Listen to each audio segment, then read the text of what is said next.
I'm Elizabeth. Welcome to Local Matters. Live performance is back at South Shore Conservatory. Blue Skies Ahead is an informal night of music and conversation on Saturday, April 10th at 7 p.m. SSC's jazz, rock, pop, and world music faculty will perform Latin, swing, rock, pop, and jazz favorites in this virtual event, free, open to the public, and live streamed on the Conservatory's website, Facebook page, and YouTube channel. This is the first performance the Jazz Rock Pop department has presented in over 1 year and is a preview of in-person performances SSC has planned for summer 2021. To learn more about Blue Skies Ahead, visit sscmusic.org/blueskies. Plymouth Pride promotes equality and inclusivity through their events and volunteering while fostering education, awareness, respect, and visibility. Like most things, the Plymouth Pride Festival, scheduled for last summer, had to be postponed. But the organizers are excited to celebrate the diversity and unity within our community and are making plans. Their first meeting back will take place on April 6th at 7 p.m. via Zoom. If you're interested in volunteering or just learning more about it, email plymouthpride2020@gmail.com for more details. Everyone is welcome. Jenny Lee, folklorist, history teacher, and storyteller, is back with a witchy story based in Cape Cod, Massachusetts. As I'm sitting down to tell you this story tonight, we're coming into the last days of March. Since it is International Women's Appreciation Month, I thought I would tell you the story of my favorite witch from Cape Cod. Her name was Liza Tower Hill. And oh, what a witch she was. They say she lived on her own, far out into the Barnstable woods near Halfway Pond, which it was said she loved to haunt. And the stories about her are as wild and wicked as she was beautiful. The old folks used to say that she could be seen dancing across the surface of the pond at night, as though it were made of glass, with white flames licking at her feet. They also said she could turn herself into a huge black cat, with great big eyes, yellow as the moon. And if anyone were to give her offense, they'd find themselves haunted by that huge black cat, and wherever it went, calamity would soon follow. But the thing that Liza Tower Hill was most famous for was witch riding. It's a peculiar little practice that I've only ever heard attributed to witches from New England, so I think they must have invented it here. But what is witch riding, you might ask? Well, let's say that someone, usually a man, gives offense to a local witch. Maybe he wrongs her, slights her, insults her in some way, but she takes her revenge like this. Late one night, that man will awake to see before him the witch standing there in the dark, with a bridle made of hickory and hawthorn in her hand. And before he can blink, she'll have pulled him out of bed, fit her bridle over his head, and climbed up onto his back, and dug her heels into his ribs, kicking him and spurring him on, and riding him like a horse up and down and wherever she wants, however long she wants. As you can imagine, it was a fate most men of the time wanted to avoid, and Liza Tower Hill was particularly known for loving this form of punishment. A Mr. Wood of West Barnstable, in fact, once said that Liza Tower Hill rode him every night all the way from Halfway Pond up to Plum Pudding Pond in Plymouth for her nightly witch meetings. Lots of other men came forward with the same kind of stories. But then again, Liza Tower Hill was supposed to be very beautiful, so sometimes I wonder if this wasn't just wishful thinking on the part of the men of Barnstable. There was one man, however, whom Liza Tower Hill's attentions were not welcomed by. His name was Benjamin Goodspeed, and a more upright and moral man you couldn't imagine, and he was no fan of Liza Tower Hill's hijinks. It's said that that was the very reason that she liked to torment him especially. Her witch riding and nightly visits got so bad that Goodspeed was forced to find refuge at sea, and he found the first ship out of the Cape he could. But the very first day of the voyage, he looked over the side of the ship and was greeted with a strange sight. A huge black cat with big yellow eyes swimming in the wake of the ship. And that night, as he lay in his hammock, Liza Tower Hill appeared to him, her bridle in his hand. And she pulled him out of that hammock, and she fit that bridle over his head and climbed onto his back and kicked her heels into his ribs and kicked him and spurred him on and rode him up and down the deck of that ship all night long. The next day, Goodspeed went to the captain for help. He told him of his plight, and the captain, who had tangled with all manner of strange sights at sea, advised him to take his pistol, go to the edge, and shoot the cat. Well, Goodspeed did as the captain asked.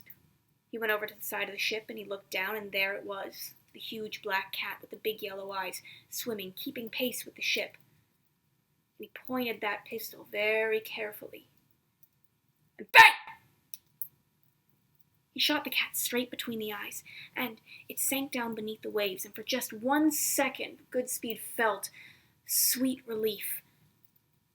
And then that relief sank into despair when he watched, up like a cork, the cat pop back up above the waves and keep on swimming as though nothing had happened.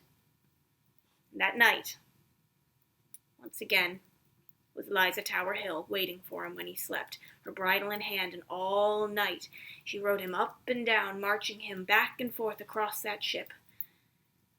In the morning he dragged himself from his hammock, his sides covered with bruises from her heels where she spurred him and kicked him on. And he went back to the captain, and he told him, and the captain, this time, decided something else was needed. Now, the captain had dealt with witches before, and he knew the only true way to deal with a witch was with silver. So, he took out his own sea trunk, and he pulled from it his beautiful Sunday coat, lovingly made for him by his wife, replete down the front with silver buttons. He ripped one of those precious buttons off his coat, and he loaded it into his own pistol, and he handed it to Goodspeed. And he told him, between the eyes, don't miss. Goodspeed took the pistol, his hand shaking, not just a little bit, and he went back over to the side of the ship, and he saw that cat swimming there, and he took aim right between those huge yellow eyes, and bang! Once more, the cat was struck, and this time, when it sank beneath the waves, it didn't appear again. Now miles away, back on the shores of Cape Cod, it said that Liza Tower Hill was sitting at her spinning wheel, spinning very carefully, very focused, as though in a trance, when all of a sudden,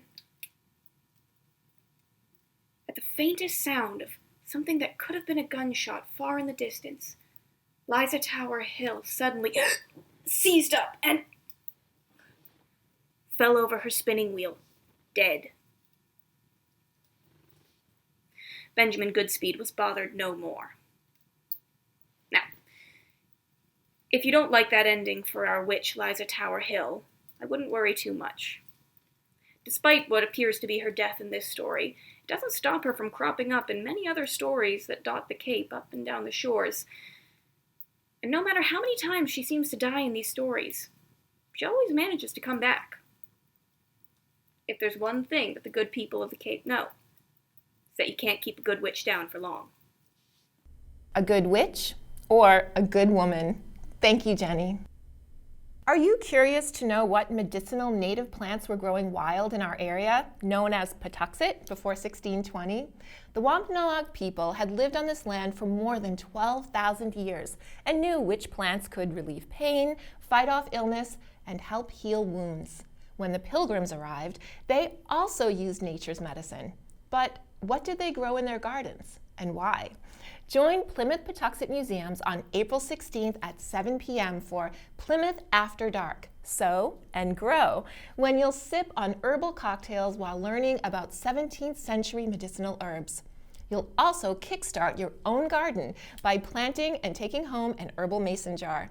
Class size will be limited and social distancing and mask wearing required. To register or learn more, visit the calendar page on the Plymouth Patuxet website.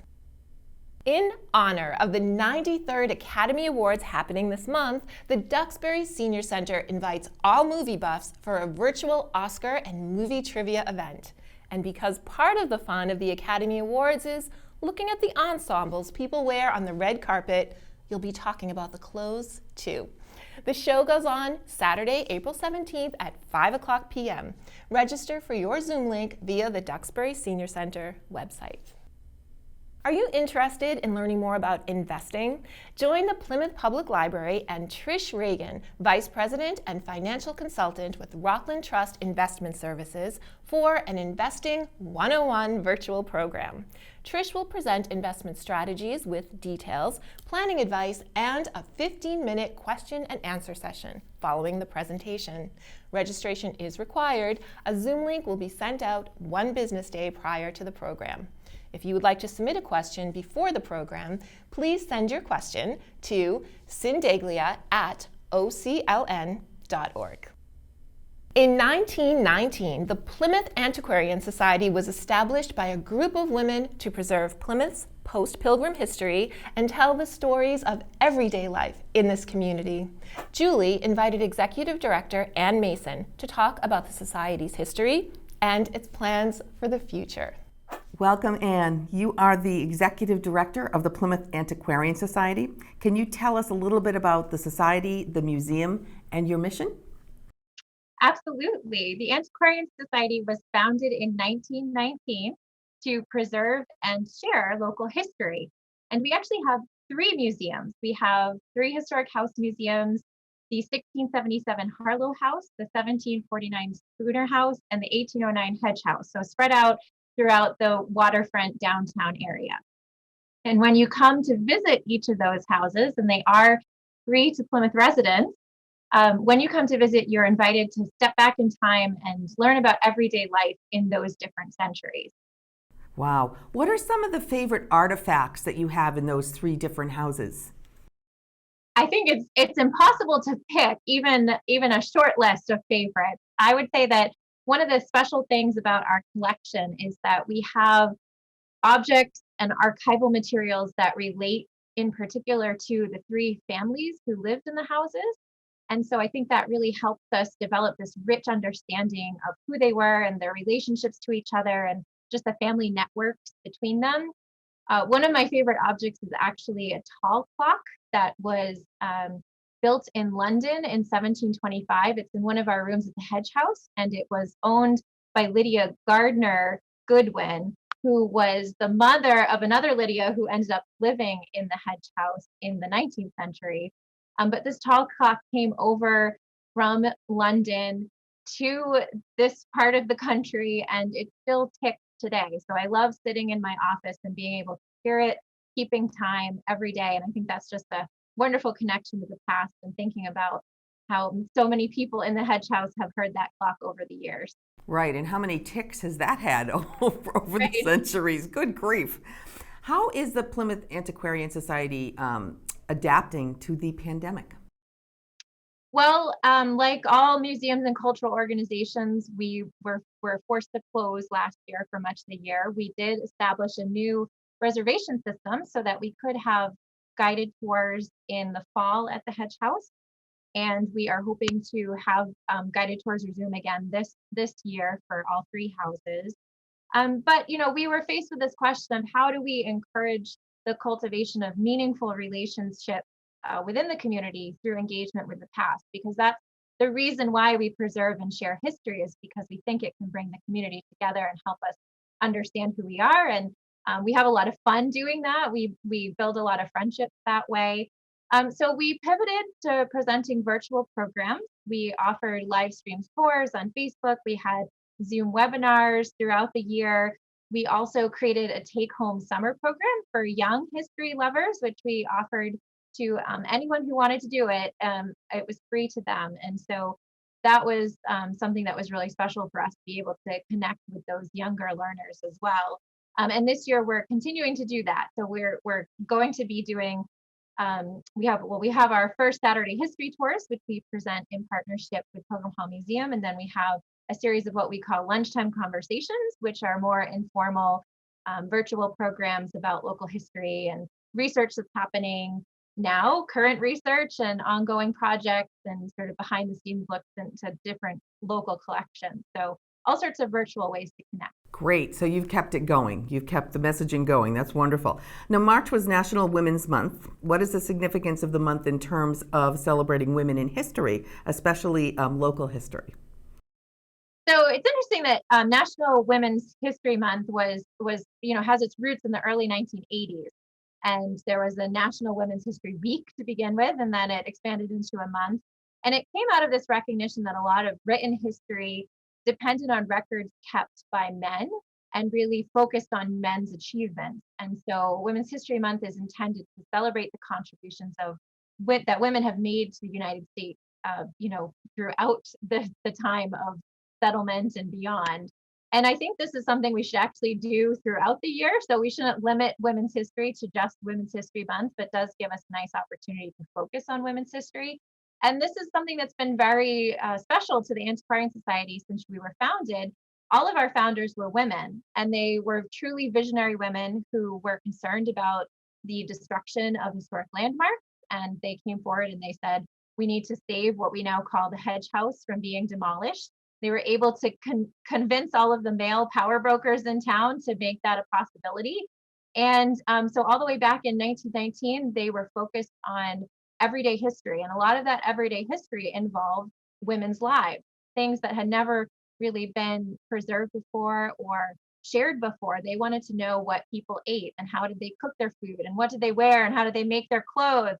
And so they actually founded some very innovative educational programs, hands-on educational programs to help people really understand life in the past and especially women's history. So I think that's just a wonderful legacy that we have, not just during Women's History Month, but throughout the year. Absolutely. Now, we, as people who live in this area, care very much about Plymouth's history, but why should the rest of the country actually care? That's a great question. And I think we all know that Plymouth Rock and the Pilgrim story has had a huge impact on how people understand the United States, the origins of the nation, and what it means to be American. We have this national holiday, Thanksgiving, that's connected to the Plymouth story. And so even, if we don't necessarily agree with the way the story has been interpreted in the past, I think it's really important to understand Plymouth's history in order to deepen our understanding of the nation and our search for roots. And that's really what has happened, is that the Pilgrims are, held up because we have this need for roots and for understanding where we came from and for creating a narrative. And so I think it's important to understand that narrative and understand the true history of what actually happened, and then how that story has been told in different generations. Right. So history in general is a super important thing for all of us to look at and to study. Overall, why do you think history is so important to our country? Well, I think history provides us with context, and I don't think it's very good to live without context. We need context to make decisions about the future and to understand where we are today. And so when we look at the past, we can look at the good and the bad, and we can hopefully understand, again, the nation, but also locally, we can understand how our community grew and changed and what that means for us today. Because history teaches us about people, and people living in previous generations were certainly different than we are, but they were still people. And so I think it can provide inspiration. It can provide challenges to the way that we view the world. And it can also be fun. I don't want to leave that out. So studying history can be really fun. It gives us a chance to really travel through time and learn stories that might be funny or engaging or inspirational. So it's just a great way to encounter the world. Yes, I totally agree. And do you have any upcoming events that folks should know about? We do. So I mentioned earlier that we have a first Saturday history tour series that we present with Pilgrim Hall Museum. And so Saturday, April 3rd at 1 p.m., we will have a virtual tour by Stephen O'Neill, who's the executive director of the Hanover Historical Society. And he just published a book with Marshfield Historical Society on Peregrine White, who was born on the Mayflower in 1620. And so Stephen will be joining us to talk about Peregrine's life.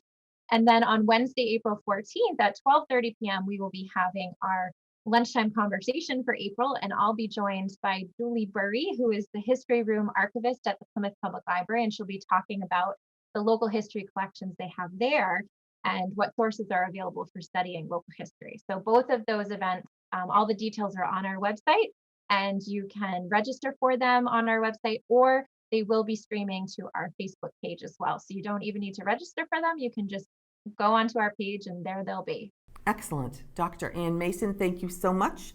This was wonderful. We all love history, and history is ever present.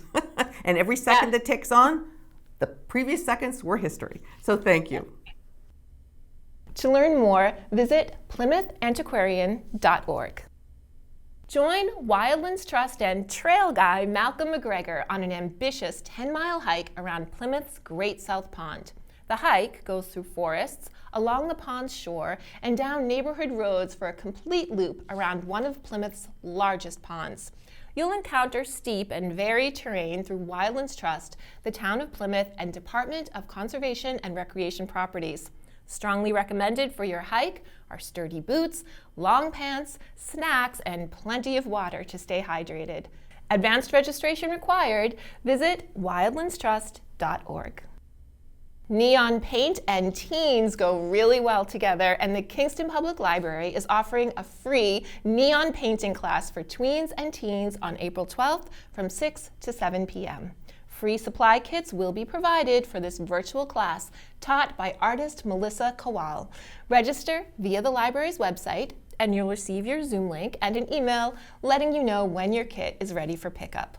This program is supported in part by a grant from the Kingston Cultural Council, a local agency supported by the Massachusetts Cultural Council.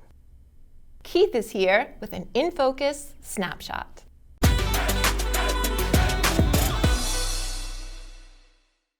Hi, I'm Keith Hughes, and welcome to In Focus Snapshot, where we take a look at the stories from the state and our communities that you may have missed. Know anyone facing food insecurities in Plymouth? In addition to the weekly backpack program and free breakfast and lunch program, the Plymouth Public Schools will be hosting USDA's Farmers to Families food box distribution this spring to support families in Plymouth. This program provides well-balanced, pre-packaged, perishable food boxes to combat the massive food insecurity problem posed by the COVID-19 pandemic. Each food package contains 32 pounds of fresh fruits and vegetables, dairy products, and meat products. Boxes are available for any Plymouth family, and there are no requirements.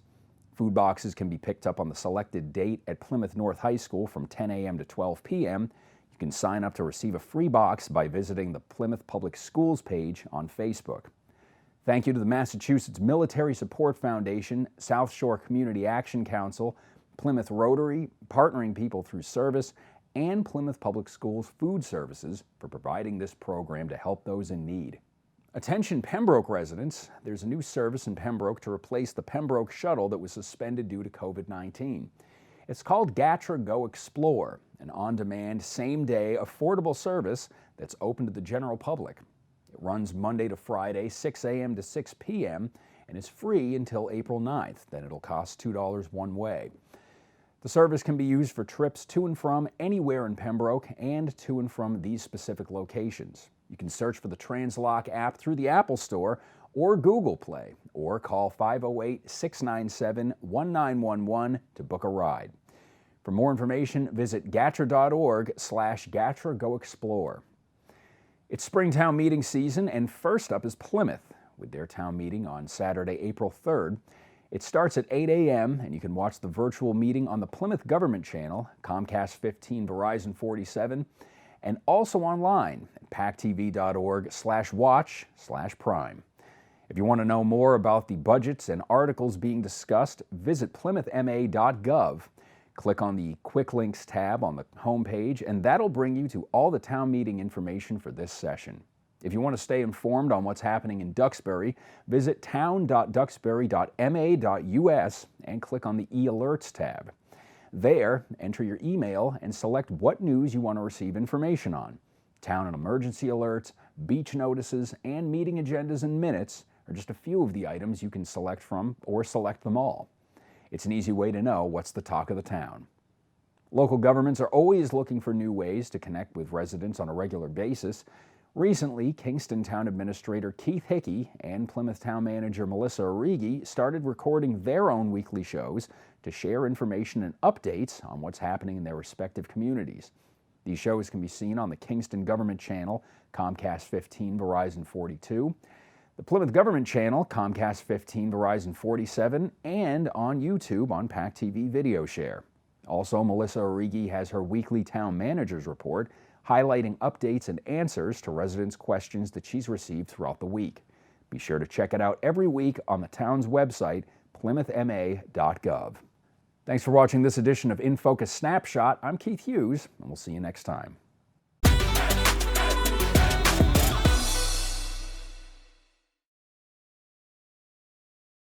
Thank you, Keith, and thank you for staying with us for this episode of Local Matters. From all of us at PAC TV, have a happy and safe week. We'll see you next time.